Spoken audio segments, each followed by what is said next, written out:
Duula waraanaa Raashaan Yukreen irratti gaggeessaa jirtuu fi uggura biyyoonni gama dhiyaa Mooskoorra kaa'an daldala addunyaa jeeqee gatiin boba'aa akka dabalu gochuun dhiyeessii nyaataa irratti sodaa uumee addunyaa weerara dhukkubaarraa bayyanachuuf yaalii gootu keessatti waan abdatan dhabuu hammeessee jira.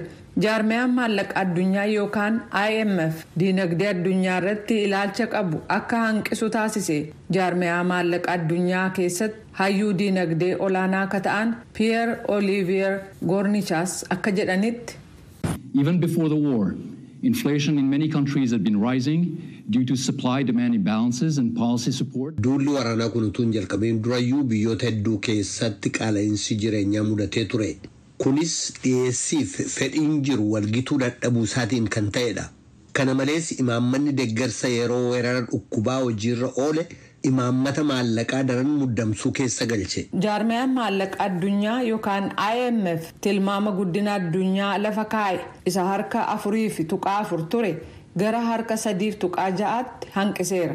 Baankiin addunyaa immoo harka 4.1 irraa gara harka 3.2tti gadi buuse. Enerjiin dabaluu fi gatiin oomishtoota irraa jalqabattiin bitan dabaluun dhiyeessii hanqisee qaala'insa gatii dabale.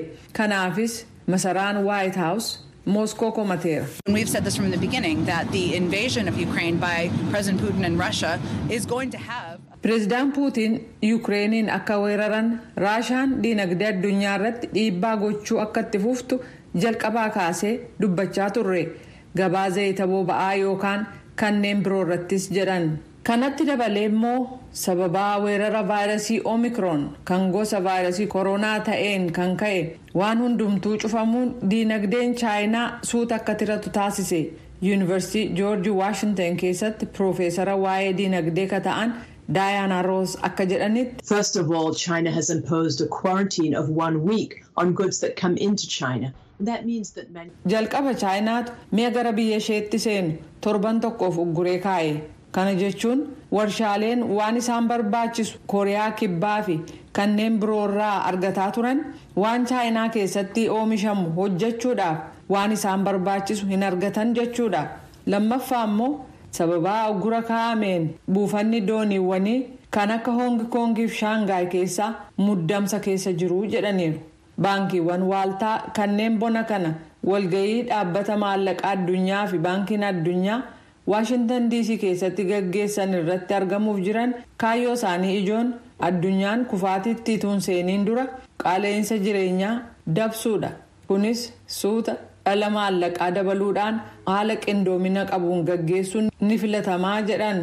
Dhaabbata American Enterprise jedhamurraa Desmond Lachman akka jedhanitti. That would prevent inflation from spilling over from one place to the other, but it's a delicate task.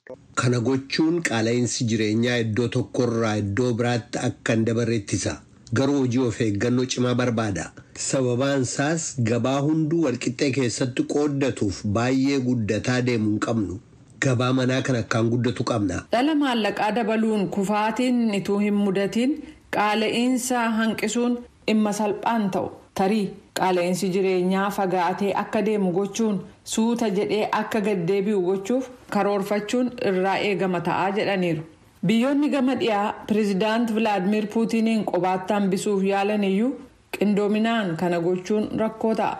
Yuunaayitid Isteetsi walgahii ministeerota maallaqaa kan garee G20 jedhaman kan torban kana gaggeeffamuuf jiru tokko tokko keessaa hafaa jirti.